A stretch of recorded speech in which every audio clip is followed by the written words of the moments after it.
O público silenciou no instante em que empurrei as pesadas portas do tribunal. Era possível quase ouvir o sussurro de surpresa percorrer a sala, como o início de uma tempestade prestes a se formar.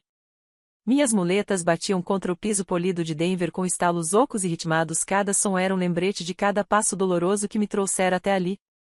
Meu coração batia tão forte que mal conseguia ouvir o arrastar das cadeiras, mas sentia todos os olhares cravados em mim. Sou Grace Harper, tenho 28 anos, e jamais esquecerei aquele momento. Minha família estava sentada na primeira fileira, alinhada como uma fila de estátuas arrogantes, convencida de que a luta já estava ganha, certa de que eu havia desaparecido, apagada, derrotada. Mas, quando me viram viva, de pé, andando apesar da dor que queimava na minha perna ferida, seus sorrisos autossatisfeitos se desfizeram. A mandíbula do meu pai caiu. Seus olhos se arregalaram.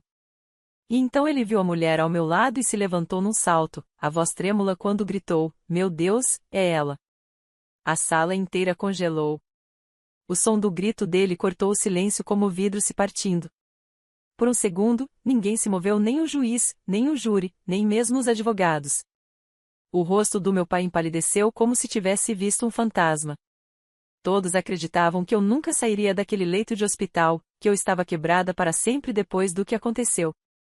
Acreditaram que tinham enterrado a mim e o meu futuro quando me deixaram lá, em coma e sozinha. Supuseram que minha carreira estava morta, que o contrato de 10 milhões de dólares fruto de anos de esforço, noites sem dormir programando e uma fé inabalável no meu trabalho seria deles para reivindicar. Mas eles estavam errados. Tão errados. E se fosse você? O que teria feito? Faria com que lhes pagassem pelo que fizeram ou lhes daria uma chance de consertar? Pense nisso. Vamos conversar. Porque essa história, a minha história, não começou no tribunal. Começou meses antes daquele dia fatídico. Tudo começou sob o sol brilhante de Denver. Eu saía de uma torre de vidro, as mãos tremendo de emoção, segurando uma pasta com um contrato assinado, um acordo de 10 milhões de dólares pelo meu algoritmo de diagnóstico médico baseado em inteligência artificial. Minha invenção estava prestes a transformar para sempre o setor da saúde. Depois de anos virando noites, depurando linhas de código até meus olhos arderem, e enfrentando cada dúvida que sussurrava que eu não era boa bastante, eu finalmente havia conseguido. Estava no auge da minha carreira, uma engenheira de software de 28 anos que acabará de entrar para a elite. O momento era tão doce que parecia um sonho. Dirigi de volta para casa com o coração leve, imaginando o orgulho dos meus pais e a alegre surpresa da minha irmã mais velha. Já podia ouvir a risada da mamãe, já havia o aceno de aprovação do papai. Nossa casa de família ficava em uma rua tranquila de subúrbio, lugar onde eu acreditava que o amor ainda morava. Mas, quando entrei na cozinha, o ar parecia frio. Minha irmã, impecavelmente vestida como sempre, estava sentada à mesa, os braços cruzados. Aos 32 anos, ela era gerente de projeto sênior na mesma empresa, conhecida por sua autoridade calma e charme refinado. Mas naquela tarde, o sorriso dela havia desaparecido. Havia algo cortante em seu olhar. Eu consegui, eu disse, erguendo o contrato como um troféu. 10 milhões de dólares pelo meu algoritmo. O canto da boca dela se curvou não em orgulho, mas em amargura. Seu algoritmo, ela zombou. Quer dizer aquele que eu orientei, gerenciei e apresentei em todas as reuniões? Aquele que minha equipe ajudou a aperfeiçoar? As palavras dela escorriam como veneno. Fiquei paralisada, chocada. Sempre soube que ela era competitiva. Sempre foi a filha adorada, o orgulho do papai, a favorita da mamãe. Mas agora havia algo muito mais sombrio em seu olhar. É o meu código, respondi devagar, com as mãos tremendo. Anos de trabalho meu. Ela se levantou de repente, a cadeira arrastando no chão com um som agudo. Você acha que é melhor do que eu, não é, Grace? Sibilou, dando um passo à frente. Recuei em direção à escada, tentando acalmá-la, implorando para que me ouvisse. Isso não é sobre você, sussurrei. Mas já era tarde demais. Estávamos no topo da escada, os nervos à flor da pele, o ar pesado, carregado, perigoso. O rosto dela estava a poucos centímetros do meu, a respiração trêmula de raiva. Você não é nada sem mim, ela cuspiu. Então, num instante, suas mãos empurraram meus ombros. O tempo desacelerou. Lembro-me do giro vertiginoso do meu corpo, do estalo de dor quando minha cabeça bateu nos degraus de madeira, da confusão girando à minha volta, e, por fim, da escuridão. Quando acordei, o mundo estava quieto, exceto pelo som ritmado dos aparelhos. Eu estava em uma cama de hospital, o corpo dolorido, a perna enfaixada, a mente enevoada. Você acordou? Perguntou uma enfermeira, a surpresa colorindo a voz. Pisquei devagar, cada palavra pesando. Quanto tempo? 2 semanas, respondeu suavemente. Você estava em coma. Fiquei olhando para o teto, tentando compreender. Minha família. Eles estiveram aqui? A hesitação dela respondeu antes mesmo das palavras. Não, querida. Seus pais ligaram uma vez, mas não vieram. Minha garganta se apertou. Eu até podia entender minha irmã me evitar a culpa faz isso com as pessoas. Mas meus pais, eu ainda tinha esperança de que me amassem o bastante para se importar. Eles disseram alguma coisa? Perguntei, com a voz fraca. A enfermeira olhou para o chão. Disseram que você provocou isso, que os envergonhou. As palavras doeram mais do que a queda. Vergonha. Dos meus próprios pais. Olhei novamente para o teto, as lágrimas escorrendo pelas minhas bochechas. As pessoas que deveriam me proteger haviam virado as costas sem pensar 2 vezes. Os dias se arrastaram naquele quarto branco, frio, sufocante. Nenhum telefonema, nenhuma visita. Apenas as enfermeiras seguindo suas rotinas e eu, sozinha com meus pensamentos e um coração despedaçado. Eu me pegava imaginando a porta de casa, esperando que ela se abrisse, esperando que alguém entrasse. Ninguém veio. Até que, uma manhã, a porta finalmente se abriu. Mas não foi o conforto que entrou. Minha irmã estava lá, de braços cruzados, impecável como sempre, como se nada tivesse acontecido. Seus olhos me analisaram com desdém. Ainda se agarrando à vida, disse com um sorriso frio. Você está atrapalhando todo mundo, sabia? A dor latejou na minha perna quando me apoiei nos cotovelos. Por que você está aqui? Perguntei. Ela se inclinou, a voz baixa e zombeteira. Só estou garantindo que você fique fora do meu caminho. Essas foram as últimas palavras dela antes de virar as costas, o som dos saltos ecoando pelo corredor enquanto desaparecia, me deixando tremendo de raiva. Aquela visita não tinha sido por acaso. Era um aviso. E não era apenas crueldade, havia cálculo em seu tom, uma intenção fria e precisa. Algo maior estava acontecendo. Alguns dias depois, minha melhor amiga, minha única aliada de verdade, conseguiu me visitar. Seu rosto estava abatido, os olhos cansados. Ela me abraçou com cuidado e sussurrou: tentei te ver por dias. Eles não deixavam ninguém entrar. Senti uma onda de alívio com sua presença, até ela me encarar com seriedade e dizer: Grace, sua irmã está dizendo no trabalho que o algoritmo é dela. Que foi ela quem criou. E que está assumindo seu contrato de 10 milhões de dólares. As palavras tiraram o ar dos meus pulmões. Meu projeto, minha conquista, meu legado, tudo estava sendo roubado enquanto eu estava presa em uma cama de hospital. Naquela noite, tentei acessar minha conta bancária para pagar as contas médicas que só aumentavam, mas o aplicativo piscou uma mensagem em vermelho: conta bloqueada. Minhas mãos tremiam quando liguei para o banco. Ordem judicial, disse o atendente, num tom frio. Emitida com base em alegações de incapacidade. Minha mente girava. Alguém havia me declarado inapta para administrar minhas próprias finanças. As peças começaram a se encaixar, a visita da minha irmã, seu ar de superioridade, sua confiança. Ela não estava apenas com inveja, estava orquestrando um roubo. Pouco tempo depois, um homem de terno escuro entrou no meu quarto. Um advogado. Seu rosto era calmo e profissional, mas seus olhos transmitiam gravidade. Ele colocou uma pasta espessa no meu colo. Senhorita Harper, começou em voz baixa, estou representando seus interesses em relação ao seu contrato. Ele deslizou algumas folhas na minha direção. Esses documentos mostram que alguém entrou com um pedido para transferir a propriedade do seu acordo de 10 milhões. As assinaturas de autorização já estão aqui, inclusive a sua. Olhei para a assinatura, o meu nome, falsificado com traços cuidadosos que eu nunca escrevera. Meu coração martelava nos ouvidos. Minha irmã, sussurrei, sentindo tudo se encaixar. A traição. As mentiras. O silêncio. Ele assentiu lentamente. Alguém está tentando tomar tudo de você.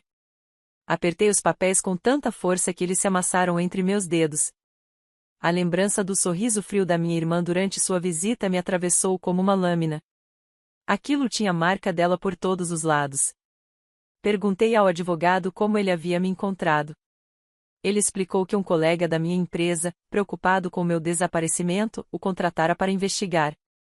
A ordem judicial que bloqueou sua conta foi só o começo, disse, folheando outra página. Esses documentos afirmam que você está inapta para trabalhar, com base nos seus registros médicos. Fiquei olhando para ele, a descrença se transformando em pavor. Meus registros médicos? Eu mal tinha acordado há uma semana e alguém já estava reescrevendo a minha história. O advogado se inclinou, a voz baixa e firme. Precisamos investigar mais a fundo, mas tudo indica que isso foi planejado. Assenti, sentindo a raiva crescer dentro de mim. Minha irmã não estava apenas roubando meu contrato. Ela estava tentando apagar minha capacidade, minha reputação, minha própria identidade. Naquela tarde, um médico veio me ver. Ela devia ter uns 40 e poucos anos, o rosto bondoso, mas firme. Apresentou-se como a médica responsável pelo meu caso. Encontrei algo preocupante, disse, abrindo meu prontuário em um tablet. Seus registros médicos foram alterados depois da sua internação. Minha respiração falhou. Ela apontou para as anotações que mostravam sedação prolongada e problemas neurológicos exagerados, nada que condizia com a minha recuperação. Alguém adicionou esses dados para parecer que você nunca acordaria, explicou, olhando diretamente nos meus olhos. É por isso que a ordem judicial foi aprovada tão rápido. Um arrepio percorreu meu corpo. Aquilo não era apenas sobre dinheiro, era sobre me apagar completamente. Enquanto eu estava deitada, as peças começaram a se encaixar. Minha irmã sempre fora controladora, desde que éramos crianças. Lembrei-me dela, aos 6 anos, arrancando minha boneca favorita das minhas mãos e dizendo que era dela, enquanto nossos pais sorriam, elogiando sua assertividade. Aos 10, ela já dominava a arte de manipular, sempre conseguia virar a atenção deles contra mim, me fazendo parecer a filha problema sempre que eu tentava me defender. Na adolescência, ela manipulava a cada decisão familiar desde as férias até quem ficava com o quarto maior, sempre me pintando como egoísta. Meus pais nunca questionaram nada. Adoravam sua confiança, seu charme, seu jeito de saber o que queria. Eu passei anos tentando provar meu valor, criando meu algoritmo de inteligência artificial para mostrar que era mais do que a sombra dela. Mas agora, ela havia ultrapassado todos os limites, orquestrando um plano para me arrancar tudo que conquistei. Olhei para o advogado e depois para a médica, ambos tinham expressões firmes, determinados. Eles acreditavam em mim, mesmo quando minha própria família não acreditava. Documentos falsificados, prontuários adulterados, tudo obra da minha irmã, com meus pais provavelmente fingindo não ver, como sempre. Pensei nas suas bravatas no trabalho, nas palavras cruéis no hospital. Ela acreditava que tinha vencido, que eu ficaria quebrada e em silêncio. Mas ela me subestimou. Entreguei os papéis de volta ao meu advogado, a voz firme. Nós vamos lutar contra isso, disse. Ele assentiu, um brilho de convicção nos olhos. A médica prometeu registrar cada discrepância nos meus arquivos médicos. Eu não estava apenas lutando pelo meu contrato. Estava lutando pela minha vida. Determinada a reagir, tomei uma decisão ousada. Ainda fraca, mas movida pela raiva, recebi alta do hospital contra as recomendações e marquei um encontro com minha irmã em um café tranquilo de Denver. Coloquei um pequeno gravador no bolso, o coração disparado enquanto mancando, atravessava a porta. Ela já estava lá, tomando café, o corpo relaxado, mas os olhos frios e calculistas. Você está de pé? Provocou, com um tom debochado. Achei que não fosse sobreviver. Forcei um sorriso, fingindo naturalidade, e perguntei sobre o trabalho. Ela se recostou, um sorriso torto surgindo. O contrato está andando, disse com indiferença. Alguém precisava assumir, já que você ficou indisposta. Mantive a voz calma, tentando parecer despreocupada. Você quer dizer o meu contrato? Perguntei. Ela riu, um som frio e cortante. Agora é meu. Você não ia conseguir fazer nada de um leito de hospital. Cerrei a mandíbula, o gravador no meu bolso registrando cada palavra. Ela acabará de admitir o plano de roubar meu contrato de 10 milhões de dólares. De volta ao meu apartamento temporário, encontrei-me com uma investigadora particular recomendada pelo meu advogado. Era uma mulher de 30 e poucos anos, de olhar afiado e postura direta, o tipo de pessoa que não se deixava enganar facilmente. Estive analisando as finanças da sua irmã, disse ela, espalhando extratos bancários sobre a mesa. Meu coração acelerou quando ela apontou para uma série de transferências valores altos enviados a um colega da minha empresa. Esse homem, disse ela, batendo o dedo em um nome, recebeu 10 mil dólares da conta da sua irmã. Reconheci o nome imediatamente, um colega que sempre se mostrará excessivamente disposto a agradá-la. Ele está falsificando documentos da empresa, explicou a investigadora.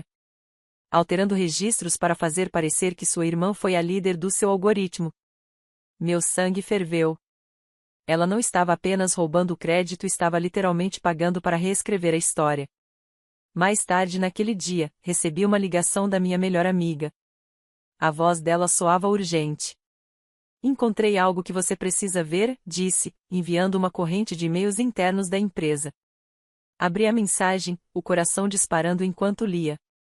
Em um dos e-mails, minha irmã havia escrito para o nosso chefe: com a Grace afastada, estou assumindo o lugar dela. O contrato está em boas mãos. Outro e-mail vangloriava-se de sua visão inovadora para o algoritmo, como se eu nunca tivesse existido. Minhas mãos tremiam. Cada linha era uma punhalada. A voz da minha amiga Cynthia ecoou do outro lado da linha. Ela planejou isso há semanas. Todo mundo no trabalho acha que ela é a heroína. Agradeci, sentindo a determinação endurecer dentro de mim. Aqueles e-mails eram a prova de que minha irmã estava tentando me apagar da minha própria conquista. Decidida a não deixar pedra sobre pedra, liguei para a administração do hospital. As palavras da médica sobre meus registros alterados ainda me assombravam, e eu precisava de respostas.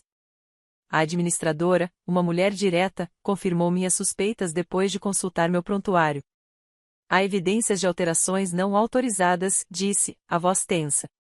Foram adicionadas anotações que exageram a gravidade do seu quadro, sugerindo que você ficaria incapacitada por meses. Perguntei quem tinha acesso aos meus registros. Ela hesitou antes de responder que apenas alguns funcionários, mas revelou que estavam investigando uma solicitação externa feita por meio de um canal legal. Imediatamente, pensei nas conexões da minha irmã, em sua habilidade de manipular tudo e todos. Isso não era apenas sobre o contrato, era sobre me manter presa a uma narrativa falsa de fragilidade e incapacidade. Com todas as provas reunidas, preparei-me para a batalha. Sentei-me diante do meu advogado em seu escritório em Denver, um espaço pequeno, abarrotado de livros jurídicos e pastas de casos. Estamos montando um caso sólido, disse ele, com voz firme. Vamos abrir um processo no tribunal de Denver por fraude e conspiração para privar você do seu contrato. Assenti, passando os dedos pela borda da mesa, enquanto o peito se apertava. Ir ao tribunal significava encarar minha família, as pessoas que me traíram, sem hesitar. Daniel se inclinou à frente, o olhar atento. A gravação é fundamental, explicou. No Colorado, basta o consentimento de uma das partes, então sua conversa com sua irmã no café é totalmente válida como prova. Soltei o ar devagar, aliviada por saber que minha jogada arriscada seria válida no tribunal. Daniel explicou que apresentaríamos a gravação junto com os e-mails que minha melhor amiga havia descoberto, provas claras da intenção da minha irmã de roubar meu contrato de 10 milhões de dólares. Também chamaremos a médica que revisou seus prontuários, acrescentou. O depoimento dela vai provar que as alterações foram feitas de forma deliberada. Senti uma onda de esperança, mas o peso do que ainda estava por vir caiu sobre mim.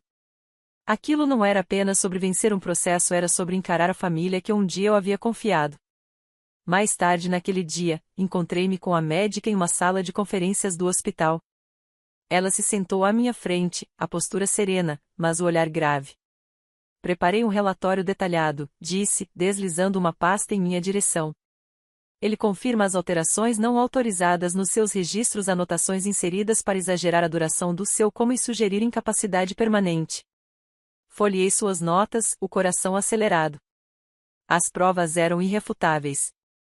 Alguém havia tentado me retratar como indefesa, apenas para justificar o roubo dos meus direitos. A doutora Price me encarou com firmeza. Vou testemunhar sobre cada discrepância, afirmou. Isso não foi um erro.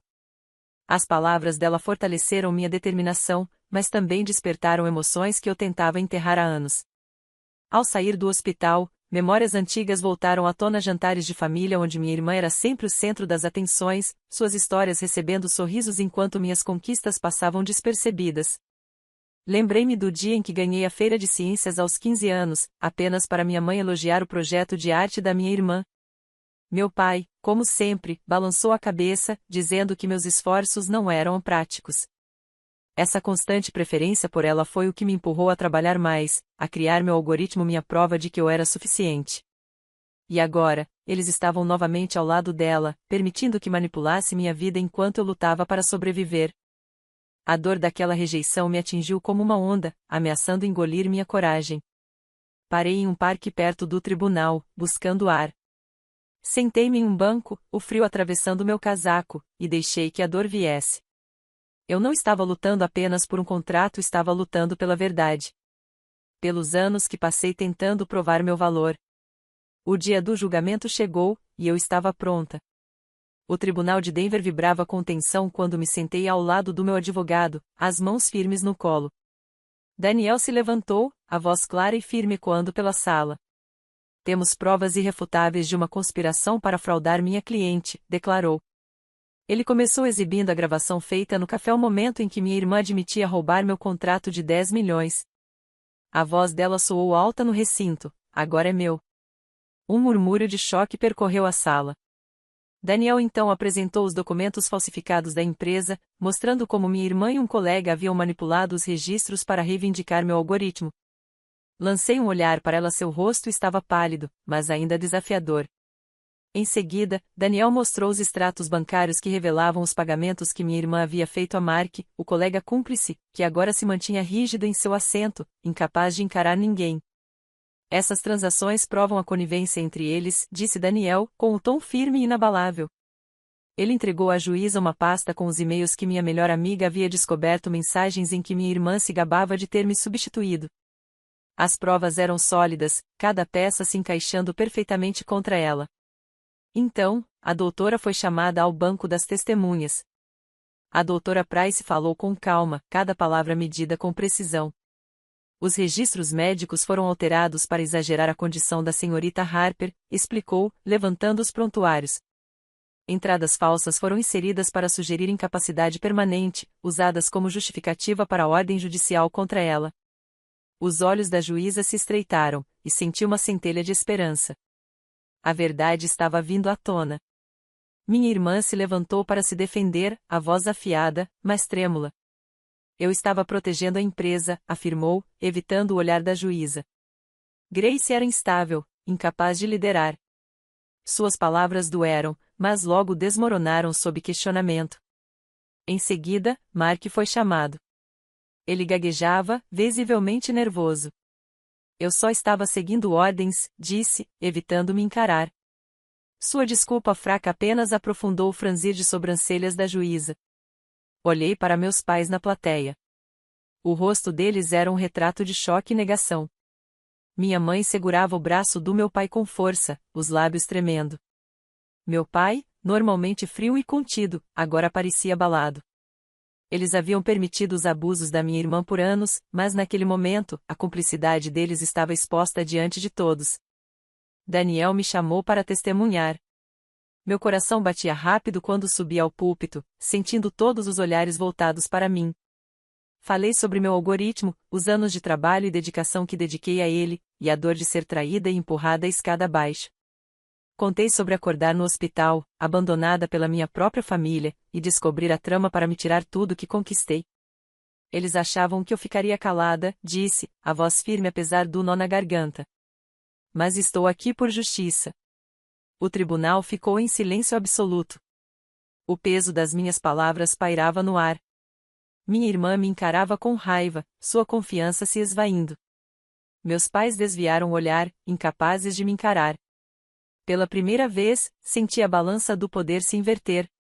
A juíza deliberou por alguns minutos que pareceram horas. Finalmente, ela anunciou o veredito. As provas são contundentes, declarou, a voz firme. A réu orquestrou um esquema calculado para fraudar a senhorita Harper, privando-a de sua propriedade intelectual e de seus direitos financeiros. Minha irmã foi condenada a 4 anos de prisão por fraude e conspiração. Mark recebeu 2 anos por seu papel na falsificação dos documentos. Soltei um suspiro longo, o alívio percorrendo meu corpo, mas a juíza ainda não havia terminado. Quanto aos pais, continuou, a participação deles em permitir e encobrir essas ações justifica uma ação civil por danos. Minha mãe ofegou, cobrindo o rosto com as mãos. Meu pai abaixou os ombros, a autoridade que sempre ostentou agora destruída. Quando o martelo bateu, senti um peso imenso se levantar. A sala do tribunal começou a esvaziar, mas permaneci sentada, observando minha família sair envolta em vergonha e ruína. A máscara de desafio da minha irmã havia finalmente se quebrado, seus olhos agora estavam vazios. Mark saiu cabisbaixo, os ombros curvados. Meus pais, que antes me tratavam com desdém, agora enfrentavam as consequências de anos de favoritismo cego. Eu havia lutado pela minha verdade e vencido. O contrato era meu novamente, meu nome restaurado. Mas, mais do que isso, eu havia recuperado minha força. Saí do tribunal sob o céu brilhante de Denver, pronta para reconstruir minha vida. Com a justiça feita, um novo capítulo começava. Meu novo apartamento era pequeno, mas cheio de luz, com janelas que revelavam o horizonte da cidade. As paredes ainda estavam nuas, mas carregavam promessas, um recomeço, livre das sombras da traição da minha família. Decidi cortar todos os laços. Sem mais ligações, visitas ou esperanças de aprovação. Minha irmã e meus pais pertenciam a um passado que eu não precisava mais carregar. A liberdade dessa decisão foi como respirar de verdade pela primeira vez em anos. As consequências legais foram severas. Minha irmã cumpriria 4 anos de prisão. Sua ambição se resumira a uma cela. O tribunal também determinou que ela me pagasse $200 mil em indenização pelos danos causados. Mark, o colega que havia sido seu cúmplice, recebeu uma pena de 2 anos de prisão e uma multa de $20 mil por falsificação de documentos. Meus pais, cúmplices pelo silêncio, foram condenados em um processo civil a pagar $75 mil em indenizações. Sua reputação na comunidade desmoronou, o orgulho que ostentavam havia se transformado em vergonha. Não senti prazer na queda deles. Não havia alegria, apenas alívio. Alívio por saber que, finalmente, eles não poderiam mais me ferir. Mas eu queria mais do que apenas reconstruir minha vida. A dor de ter sido traída e deixada sozinha em um leito de hospital me fez perceber quantas outras pessoas poderiam estar passando por algo parecido. Tomei uma decisão ousada, investi $500 mil do meu contrato em uma fundação, com sede em Denver, voltada a vítimas de abusos familiares. O fundo ofereceria assistência jurídica, aconselhamento psicológico e moradia segura para quem tentava escapar de famílias tóxicas. No evento de inauguração, falei diante de um pequeno público, minha voz firme: ninguém deveria se sentir sozinho em sua luta. As palavras carregavam as minhas próprias cicatrizes. Aquela fundação era minha maneira de transformar dor em propósito, garantir que outros tivessem o apoio que eu nunca tive. Ao me acomodar no meu novo lar, refleti sobre toda a jornada. Minha família havia tentado me apagar, minha irmã com seus esquemas, meus pais com sua indiferença, mas suas ações apenas me tornaram mais forte. Eu sobrevivi a um coma, desvendei suas mentiras e os enfrentei em tribunal. Cada etapa foi uma batalha. Desde o momento em que gravei a confissão da minha irmã até o dia em que apresentei as provas com meu advogado, aprendi que justiça não se resume a vencer, é sobre resistir. Mesmo quando tudo parece impossível. Meu algoritmo, meu orgulho, estava novamente em minhas mãos, e eu já planejava sua próxima fase, decidida a torná-lo ainda maior. Mas a maior lição não foi sobre vingança ou triunfo.